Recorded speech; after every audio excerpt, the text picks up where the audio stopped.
We're back to front.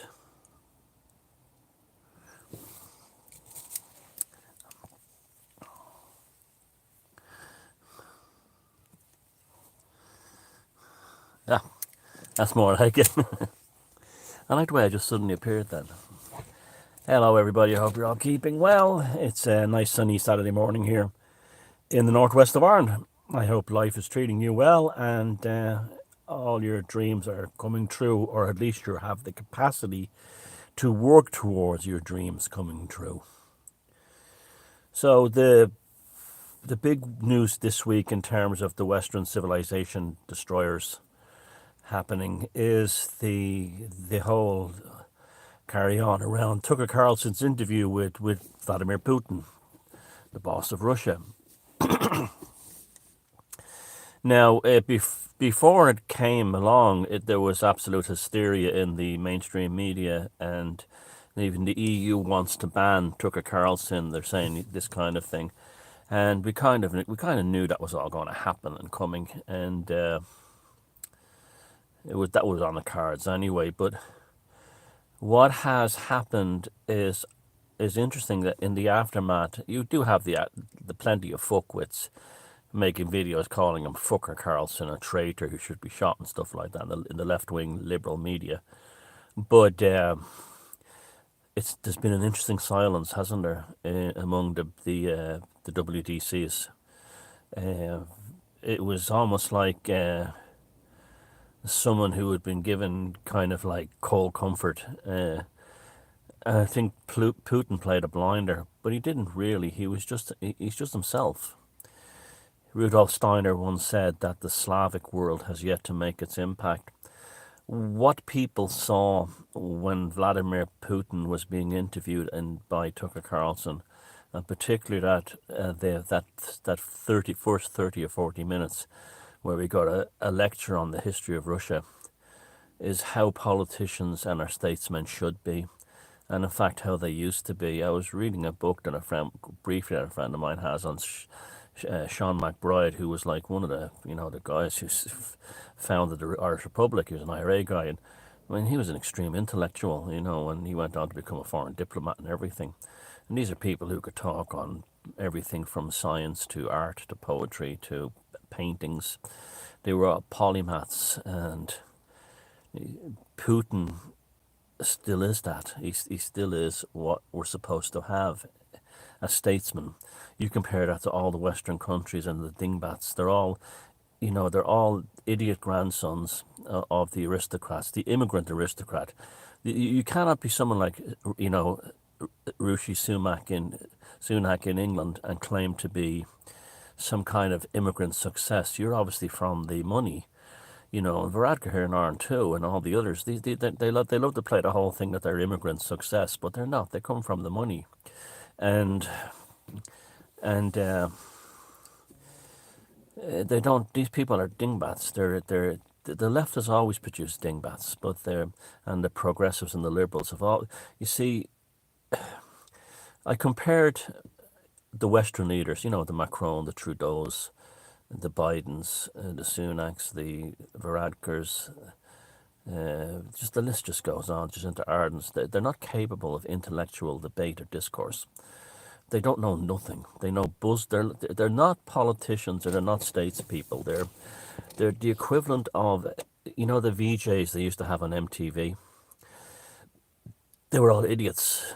Kurt Loder, but we just believe he was some kind of musical genius. He was a fucking moron. And I met him once or twice. He was an absolute idiot. But because he was surrounded by even bigger idiots at MTV, Tabitha Soren was another dingbat. Because they were surrounded by even bigger dingbats at MTV, like Kevin Seal. He was actually quite a nice guy, and a few other people. I had a short period where I worked on Liquid Television, the animation show series for MTV in New York, but came into contact with a few of them, and most of them were nice people and everything, but they were not very bright. They were picked for that reason. But Kurt Loder I didn't like at all. He was up his own arse. I thought he was some kind of musical statesman. But you could see the whole rock the vote thing, back then. MTV's whole thing was rock the vote. but it was really to get you out and vote for the Clintons. And so it produced people like what we have in running politics today, these dingbats, that they're really just MTV VJs that don't have any kind of intellectual capacity.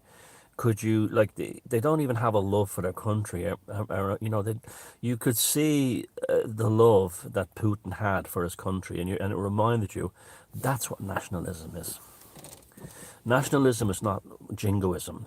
You see, the left and the progressives and the liberals have made it sound like nationalism is jingoism, where you're better than others. No, it's not. It's like you're part of the family of the human race, but you know that you're part of a specific identity of it. And he expressed that beautifully, even the way he spoke about all the different ethnic groups and religions in Russia. The whole thing is we're the family, we're part of the family. And that's very true, and he spoke about Dostoevsky and the Russian heart and the soul, and he told a very moving story about Ukrainian troops that were speaking Russian before they died, and put into the cannon, made into the cannon fodder, and he explained it in ways that were just very interesting. He didn't attack, he made no personal attacks on anyone. Even Zelensky said, I don't understand why a Jewish guy is supporting these neo-Nazi thugs. I think a lot of people probably still don't know that the whole culture, political culture in the Ukraine is neo-Nazi revival. And the only time he really slagged someone off, and it was beautiful and perfect, is when he spoke about the SS officer being given a standing ovation at the Canadian Parliament. That showed what dingbats were dealing with, how low intelligence, that not a single person, all the senior civil servants, anyone to the top, knew that the Ukrainian army fought for the Nazis in World War II. Because when they say fought against Russia, that means he fought for the Nazis. Not a single one of them. There was not an intellect. There was not a brain cell that had any history or anything. And that's the same in all the Western countries. Lefties just want, and progressives and liberals, they have the minds of children, and they just want to be given a simple word they can throw out with: anti-vaxxer, conspiracy theorist, far right, stay home, save lives, act local, think global, reduce your carbon footprint, Black Lives Matter. They don't have any intellectual framework and to contextualize any of those statements into anything beyond a sort of an immediate dopamine rush, based not on a philosophical attachment to the statements, but a dopamine rush based on believing they're better than other people. And that's why the West has been destroyed. That's how the West was destroyed. Decreasing levels of intellectual discourse among what we would call them the establishment, but they're not capable of anything. I mean, I know that I could be put in a position of any, they don't have any life experience. I mean, Bud Trump does. That's about it. And then, even if you had politicians in the past, some of them often had war experience. The Eisenhowers, and, for all his faults, Churchill, a lot of them served in the battlefields and stuff like that. So they knew that the complexities of the world could not be reduced into simple buzzwords. And so this is that they play buzzword bingo, and the left and the liberals don't understand anything else.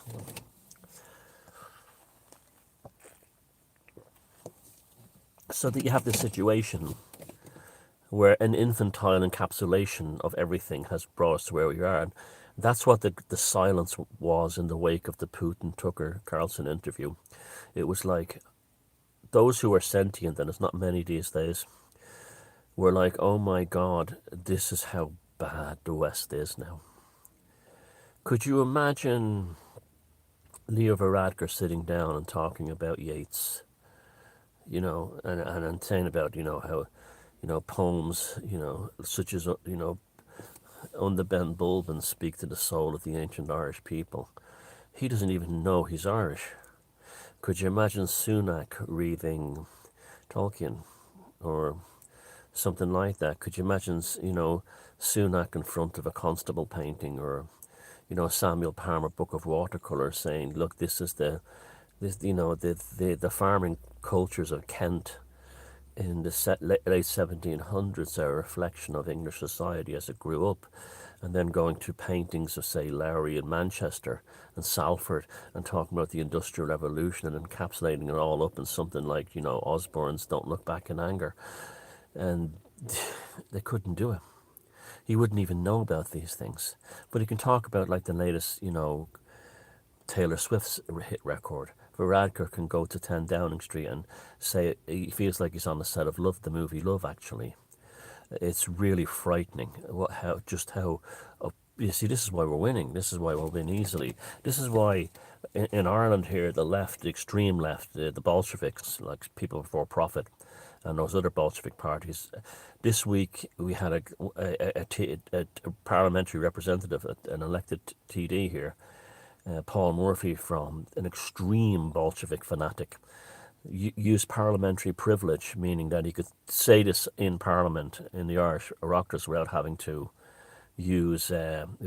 worry about being sued. Parliamentary privilege is actually a very good thing. It prevents, governments from being completely destroyed with lawsuits. So, if you didn't have parliamentary privilege, every kind of government enactment could be wrecked with lawsuits. So that's why you have parliamentary privilege. You can say what you want. But it was always kind of a golden rule in Ireland that the parliamentary privilege thing was symbolic rather than actual. And even in the past, when we had some real vicious criminals in Irish politics, say it's the Liam Lawler types, they never did what Paul Murphy did the other day and actually named people who had not been even arrested, or had not been even, and accused them of an attack, an arson attack on a refugee centre here, and named them by names, knowing he couldn't get sued. That's a desperate Bolshevik. The Bolshevik has no ethics. This is a creature. This is a disease. This is a subhuman creature who would do this. It also speaks volumes of his own lack of ethics, intelligence, and accountability, that he actually used parliamentary privilege to go to war against people, that knowing that he would not suffer any consequences. These are sick people. These are very sick people, and you forget left and right thing. When you go to vote for the intellectual. Vote for someone who can sit down and say, "Oh, look." You look at the Irish president thing. We have a pension collecting leprechaun. That's all we have, who makes the country look ridiculous. He looks like. Do you remember the scene at the end of the Lord of the Rings films, where Bilbo, the little old Bilbo, waddles onto the ship at the tiny little Bilbo, waddles onto the ship at the Grey Havens to go to the Undying Lands with Elrond. There are videos of the Irish state events with him walking, a little midget walking next to tall foreign diplomats and presidents and royalty, and he looks like a fucking leprechaun, and he portrays an image. And why is this guy elected? Because there's a photograph from 1987 at a Bob Dylan concert. That's the only reason he's a career. This is how simple the Irish are. The Irish are extremely simple people, and no one would stop to think, when we have, what image does this give? You want a president who's an intellectual, who's tall, who walks at least over 5'4", who walks with a sense of confidence and doesn't waddle like this little leprechaun. That's what a little waddling leprechaun who collects pensions. That's all he is, and it just makes the country look. And they try to make out that he's a charming man, and the foreigners love him. They're looking at him going like, "Are you fucking kidding me? The Paddies elected a leprechaun and then they wonder why we laugh at them." But the Irish don't have that worldliness, that intellectualness to see themselves in that, beyond that. This is why they fell for the COVID scandemic more than any other country on earth. They just don't have the intellectual capacity. They think British soccer teams are Irish soccer teams. This is what you're dealing with in this country. And so the little waddling leprechaun. But it's in every country. You see Trudeau in Canada showing up on, a Superman dressed like Clark Kent on Halloween and stuff like that. That's just... You know, and then you know the buffoonery of, and then it's a great way for the psychopaths and the snakes to hide. Like so, you had Boris Johnson parachuting down or whatever it was with the two British flag, the two Union flags, as you know, as a kind of a goofball, and he's the engineer of the horror in Ukraine right now. He's done it. He was the one that when a peace deal was in process, he told the Ukrainians, "No, keep fighting. We'll give you all the money you want." I mean, he's Boris Johnson playing the goofballs, but so this the system that's full of goofballs also allows the psychopathic snakes to play the goofball, get in there, and then be psychopathic snakes. Boris Johnson is an absolute monster, an absolute you know, the amount of blood he has on his hands in Ukraine. But this is what happens when you have emotion misguided. And this is really what this video should be read. The brain dead have their misguided emotions. Okay, when you're talking about your national country, right, your state or even your political state, you cannot do it without a spiritual mandate or a spirit. That's just not mandate, the word, the spiritual undertone, like overtone. So you and undertone. So you think like, okay, I'm sitting here in Sligo, right? I've lived here for 20 years. I'm originally from Dublin, but this is my home now. Now I have Ben Bulbin here, I have the ocean behind me, and I have all the folklore and the tradition and the people. I know that this farmer's wall here was built by toil of hard-working people many centuries ago. And I know that these fields have been cut out and cultivated, and behind that is a whole world of folklore and songs, and this goes on in every country, and poetry, and that land was cultivated with cultivated with song and love as much as it was hard graft and, you know, tools and hand tools. And the two things go intrinsically together. The strength, the physical strength to build a stone wall, pull all the stones out of the ground, carry them across and build a wall, is not merely based on brawn, and it's not merely based on the need to survive, but there is a spiritual component that's encapsulated in folklore, poetry, song, emotion, and it's often unspoken. That makes that person do that. While the man in the field is carrying stones over to build a wall, the wife is at home washing clothes with a bar of soap and is toiling while she's probably 8 months pregnant. And that's in the country. In the city, when the man comes out for his 10-hour shift at a factory, in the old days, the wife was doing the same at home. And those people would have not made it if there wasn't a spiritual component to what brought them to that point. And that has been completely discarded in every aspect of life now because we've allowed these left-wing tech psychotics to take over.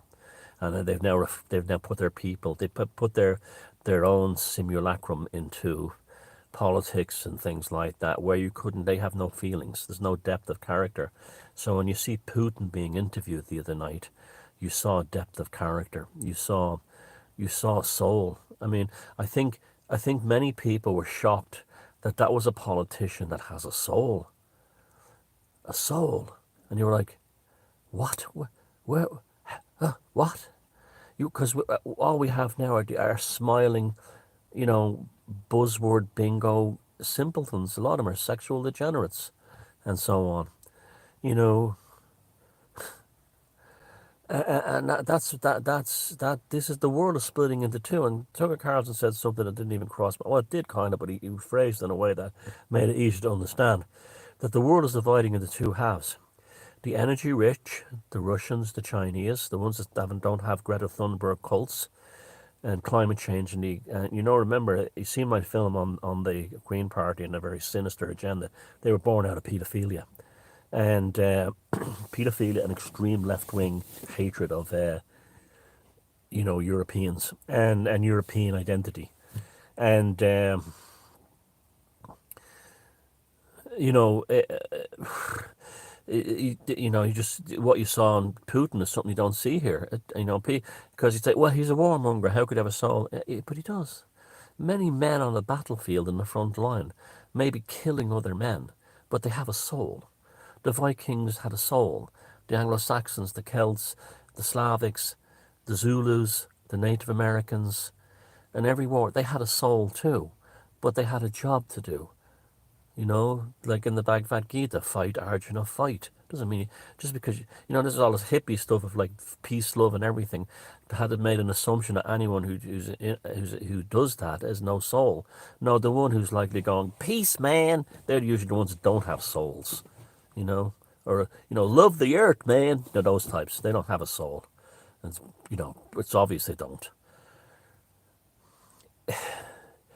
We've the fall in the West has been catastrophic. But yeah, so we have the energy-rich West, the China, the Brazilians, the Africans, the Indonesia. He's mentioned Indonesia, and then you have the Greta Thunberg energy fanatical, and I mean, it was the emotion that Putin was conveying, the sense of exasperation.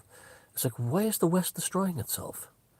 There's been recent speeches where he's made talked about they're teaching kids in the West that there's no genders, and children can change their gender in school. Like, Putin is not saying this like the way, say, our Western children are.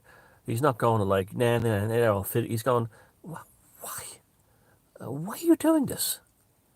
Why are you destroying yourself? That was Putin's whole attitude towards the West was, it makes no sense. Why are you demolishing yourself?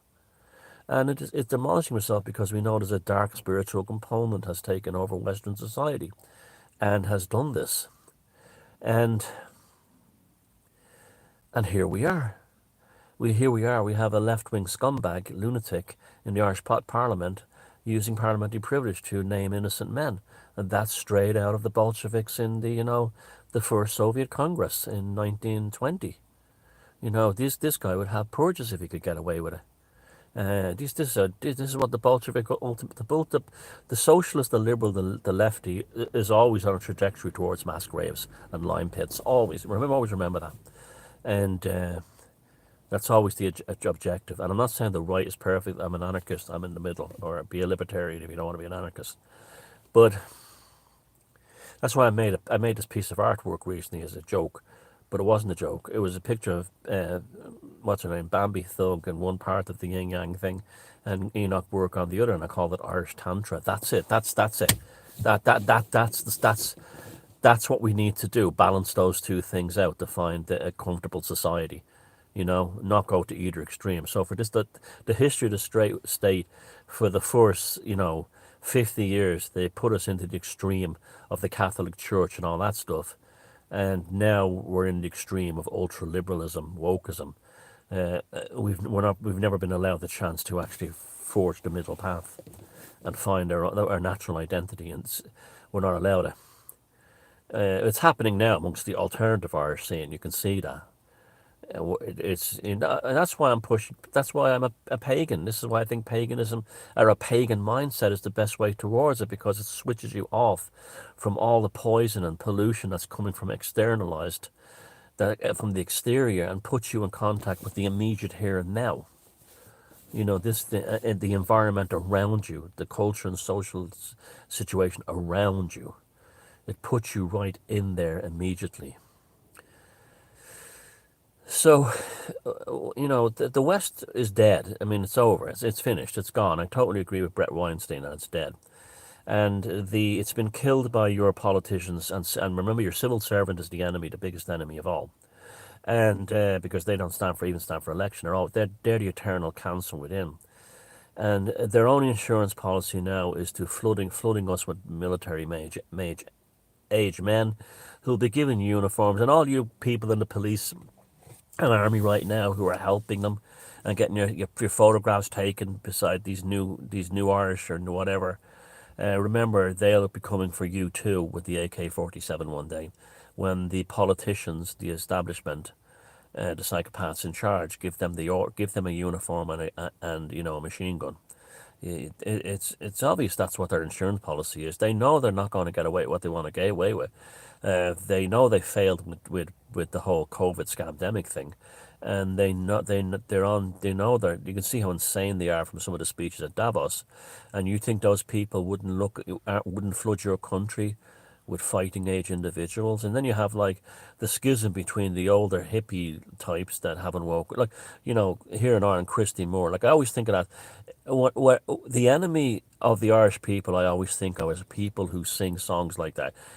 Quinta Brigada, whatever it's called, that song. A left wing union leader in Ireland on a six-figure salary, who's at a Christy Moore concert singing, the men in black they failed once again. As if he thinks he's some. They always jump to that line, or the line where and there's Christy Moore, the Benny fastest milkman in the mess, singing his songs, going, in the bishops in the message from the bishops. Said support the message from Minute said support the fascists. That's first of all, that's not that simplistic. And it goes, the men in cloth they failed once again, and then you're like, we've been betrayed by our church. They were never our church to begin with, motherfuckers. They're a Roman church. And then, as the bishops blessed the blue shirts at the Neri, as they sailed under the swastika in Spain.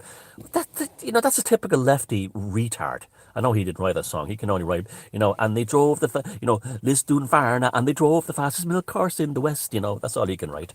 But that's his legacy. He should be his only legacy that Christy Moore should be allowed for his betrayal and attack on the Irish working class is to go down in history as the Benny Hill of the establishment troubadour, Benny O'Hill. But the swastika wasn't in use by the Spanish, Franco's crowd, and the international brigade that these so-called Irish fought with. They were an NKVD murder squad. Their job was to assassinate and kill moderate socialists and anarchists in Catalonia, execute them. And that's why they broke up. Not only was there typical lefty style, it was full of rapists, and the rapists were actually got away with it. They had a thing called the Thomas Jefferson Brigade, where a rape scandal happened in it, but all the American lefties said, let's play it down because it's better that socialism isn't damaged than a woman is raped. And this is the kind of thing when that's when they were not executing Catalonians who just wanted moderation, and on behalf of the NKVD, Stalinist death squads. That's what they were, a Stalinist death squad. And here's all the Irish trade unions on their six-figure salaries and their 2 months paid holiday. Viva la Quinta Brigada! These fucking assholes. And they were just a murder squad. And just like the ones who went to Ukraine, here's the Irish politicians doing the same. Micheál Martin, a monumental simpleton, doesn't have the intellect to be anything. A school teacher, that's what we've actually had school teachers as presidents, prime ministers in this country. That's how bad it is, And he doesn't have a clue. These guys are just mercenaries, the dogs of war. They should be celebrated. They took the choice to go over there and be a hero. They fought for everyone but Ireland. Okay, they're now in a lime pit somewhere in eastern Ukraine. Fuck them. That's their choice. They're not heroes. They were heroes who would have stayed in Ireland and looked after this country. But look, I think that was a watershed. I think the people who are sentient and can think for themselves and saw the Putin interview will actually look now at their own leaders in the West with a bit more critical eye. As I said, there's no hope for the West. We're finished.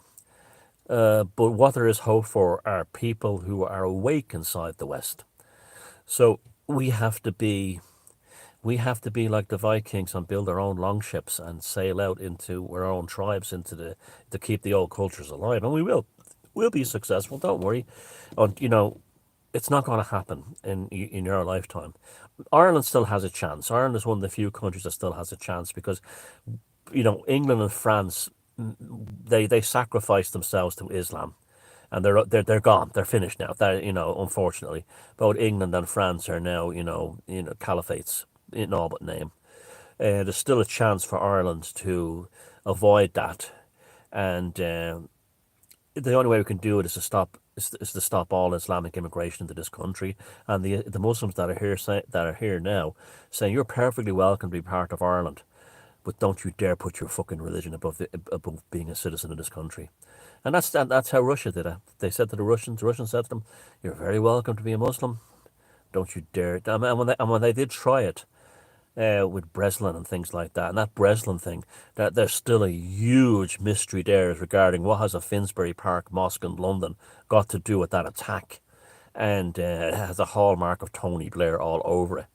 But the Russians killed them, destroyed them, and then said to the rest of them, do it again, we'll fucking do it, we'll keep on killing you. You can be a Muslim all you want, you can be Islamic all you want, but you make sure you're a Russian.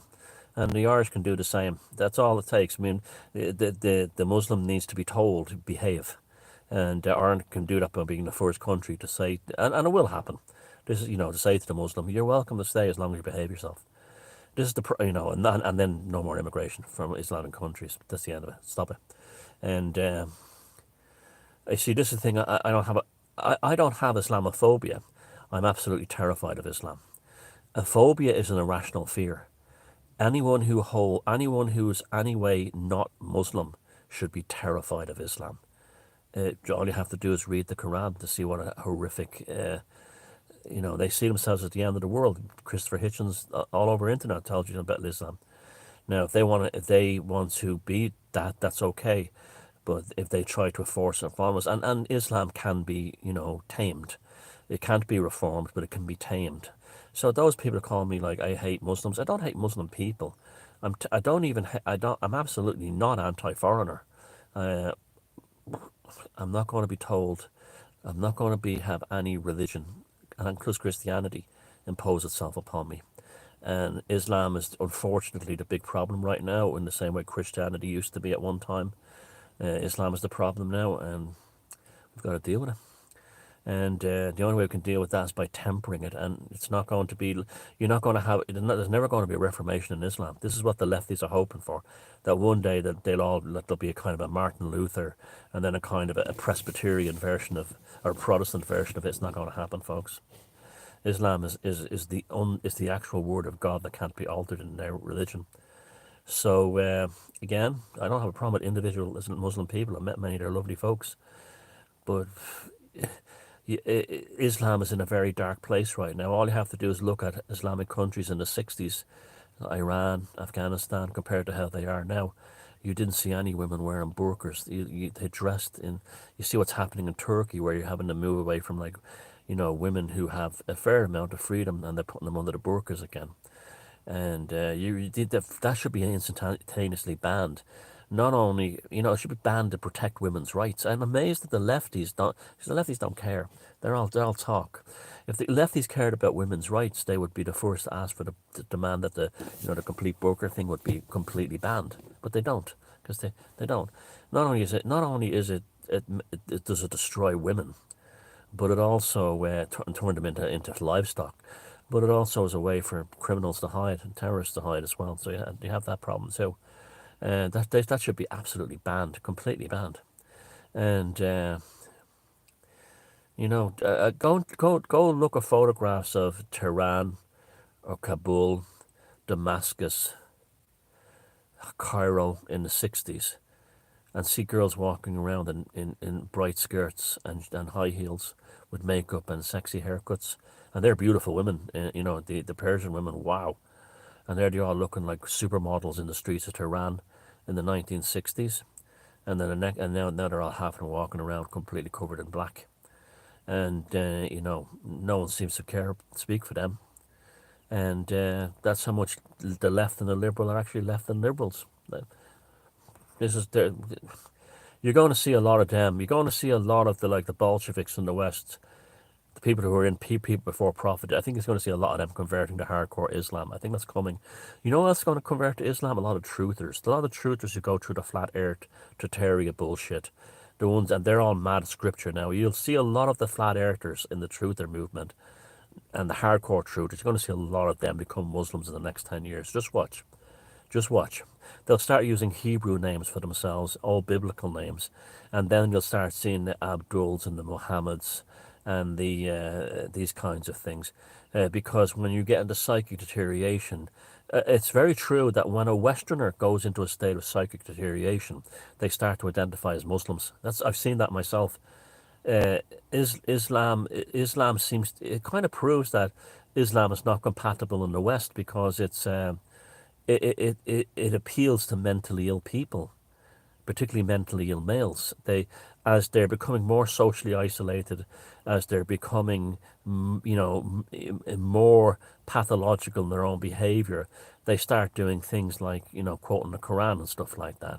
Next thing you know, they're calling themselves Abdul Muhammad Al Bum Bum something. It just happens. So that shows you that's a very interesting phenomenon too. So watch out, lots of like a hardcore conspiracy theorists, the ones who think that, like, airliners are chemtrail bombers and stuff like that are gassing us, and the ones who think, that the real hardcore stuff, and the flat earthers, you're going to see a lot of them become Muslims. Just watch.